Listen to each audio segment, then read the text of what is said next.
ভূ রাজনীতির জটিল খেলায় পাকিস্তান যেন এখন এক তুরুপের তাস। আমেরিকা আর ইরানকে এক টেবিলে বসিয়ে বিশ্বমঞ্চে রীতিমতো নায়কের ভূমিকায় অবতীর্ণ হয়েছে ইসলামাবাদ। সুইজারল্যান্ডের বুর্গেনস্টকে মার্কিন ভাইস প্রেসিডেন্ট জেডি ভ্যান্সের মুখে পাকিস্তানের সেনাপ্রধান ফিল্ড মার্শাল আসিম মুনিরের ভূয়সী প্রশংসাই বলে দেয় পেছনের দরজা দিয়ে এই কূটনীতির চাকা ঘোরানোর মূল কারিগর আসলে কারা। তবে প্রশ্ন হলো, আমেরিকা ও ইরানের এই ঐতিহাসিক চুক্তি বাস্তবায়নে মধ্যস্থতা করে পাকিস্তানের নিজের পকেটে কি আসছে। চলুন এই পুরো রোমাঞ্চকর নাটকে পাকিস্তানের লাভ ক্ষতির হিসেবটা একটু তলিয়ে দেখা যাক। দর্শক, পাকিস্তানের অর্থনীতি দীর্ঘদিন ধরেই আইএমএফ এর ঋণের ওপর ভর করে খুঁড়িয়ে খুঁড়িয়ে চলছে।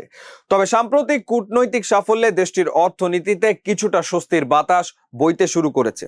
সদ্য সমাপ্ত অর্থ বছরে জিডিপি প্রবৃদ্ধি ৩.৭% ঠেকেছে, যা গত 4 বছরের মধ্যে সর্বোচ্চ।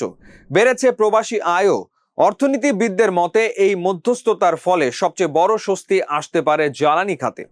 আমেরিকা ও ইরানের মধ্যকার বরফ গললে বন্ধ হয়ে থাকা কৌশলগত হরমুজ প্রণালী আবার পুরোপুরি সচল হবে।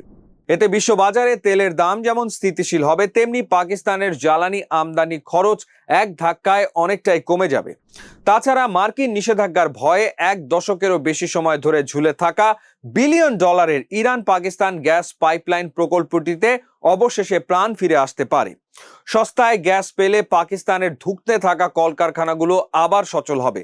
তবে বিশ্লেষকরা মনে করিয়ে দিচ্ছেন, এই কূটনৈতিক বাহবা হয়তো সাময়িক স্বস্তি দেবে, কিন্তু কর কাঠামোর দুর্বলতা, খেলাপি ঋণ বা রপ্তানি ঘাটতির মতো পাকিস্তানের অভ্যন্তরীণ গভীর অর্থনৈতিক ব্যাধিগুলো শুধু টেবিল কূটনীতি বা আন্তর্জাতিক সুনামের জোয়ার দিয়ে চিরতরে দূর করা সম্ভব নয়। দর্শক, আঞ্চলিক পরাশক্তিদের মাঝে ক্ষমতার ভারসাম্য ভূ রাজনৈতিকভাবে পাকিস্তানের এই মধ্যস্থতা তাদের এক বিশাল আঞ্চলিক পুরস্কার এনে দিয়েছে। যখন ট্রাম্প প্রশাসন মধ্যপ্রাচ্যের অন্য কোনো মধ্যস্থতাকারীকে বিশ্বাস করতে পারছিল না, তখন পাকিস্তান সেই শূন্যস্থান পূরণ করেছে। তারা একদিকে ইরানের কাছে যেমন নির্ভরযোগ্য ও গ্রহণযোগ্য ছিল, অন্যদিকে মিশর, তুরস্ক ও সৌদি আরবের মতো বড় বড় ইসলামিক শক্তিগুলোর সঙ্গেও চমৎকার সমন্বয় সাধন করেছে। এর ফলে মধ্যপ্রাচ্যে পাকিস্তানের রাজনৈতিক ওজন বহু গুণ বেড়ে গেছে। দর্শক, ইরানের ওপর থেকে মার্কিন নিষেধাজ্ঞা পুরোপুরি উঠে গেলে পাকিস্তানের দক্ষিণ পশ্চিমাঞ্চলীয় বেলুচিস্তান সীমান্ত দিয়ে থমকে থাকা বৈধ বাণিজ্য ও সীমান্ত হাটগুলো আবার চাঙ্গা হবে। তবে এর একটি বড় সীমাবদ্ধতাও আছে। পাকিস্তান দুই পক্ষকে আলোচনার টেবিলে বসাতে পারলেও ওয়াশিংটন বা তেহরানকে কোনো বড় বিষয়ে সিদ্ধান্ত বদলাতে বাধ্য করার মতো চরম ক্ষমতা এখনো ইসলামাবাদের হাতে নেই। তাছাড়া ইরানের চিরপ্রতিদ্বন্দ্বী উপসাগরীয় দেশগুলোর, বিশেষ করে সৌদি আরবের সঙ্গে সম্পর্কের এই সূক্ষ্ম ভারসাম্য বজায় রাখাটাও সামনের দিনগুলোতে পাকিস্তানের জন্য একটি বড় অগ্নি পরীক্ষা। দর্শক, এই পুরো কূটনৈতিক সাফল্যের সবচেয়ে বড় দৃশ্যমান সুবিধাভোগী কিন্তু পাকিস্তানের বেসামরিক প্রশাসন বা শাহবাজ শরীফের সরকার নয়, বরং দেশটির শক্তিশালী সামরিক বাহিনী। মার্কিন ভাইস প্রেসিডেন্টের বক্তব্যে সেনাপ্রধান আসিম মুনিরকে যেভাবে ফিল্ড মার্শাল সম্বোধন করে কৃতিত্ব দেওয়া হয়েছে, তা স্পষ্ট করে দেয় যে পাকিস্তানের অভ্যন্তরীণ ও পররাষ্ট্র নীতির আসল চাবিকাঠি কার হাতে। এই সফল মধ্যস্থতা বিশ্বমঞ্চে পাকিস্তানি সামরিক বাহিনীর ভাবমূর্তি, প্রভাব ও গ্রহণযোগ্যতা বহুগুণ বাড়িয়ে দিয়েছে, যা তাদের ঘরোয়া রাজনীতিতেও আরো শক্তিশালী করবে।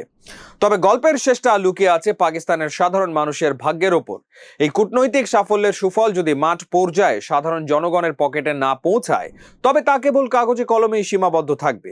বিশেষ করে 2 দশক ধরে চরম অবহেলা ও বিচ্ছিন্নতাবাদী সহিংসতায় জর্জরিত বেলুচিস্তান প্রদেশের দরিদ্র মানুষের কাছে যদি এই অর্থনৈতিক সুবিধা বা গ্যাস পাইপলাইনের সুফল না পৌঁছায়, তবে এই বিশাল সুযোগ হাতছাড়া হওয়াই স্বাভাবিক। দারিদ্র ও অসন্তোষ দূর না হলে এই কূটনৈতিক জয় উল্লাসের কোনো মানেই থাকবে না। নায়কের বেশে পাকিস্তান বিশ্বমঞ্চে যে চমক দেখিয়েছে তা নিঃসন্দেহে প্রশংসনীয়। তবে এই আন্তর্জাতিক কূটনৈতিক সুনামকে তারা ঘরের ভেতরের ভাঙা অর্থনীতির সংস্কার, রাজনৈতিক স্থিতিশীলতা ও সাধারণ মানুষের ভাগ্য উন্নয়নে কতটা কাজে লাগাতে পারবে, সেটাই এখন দেখার বিষয়।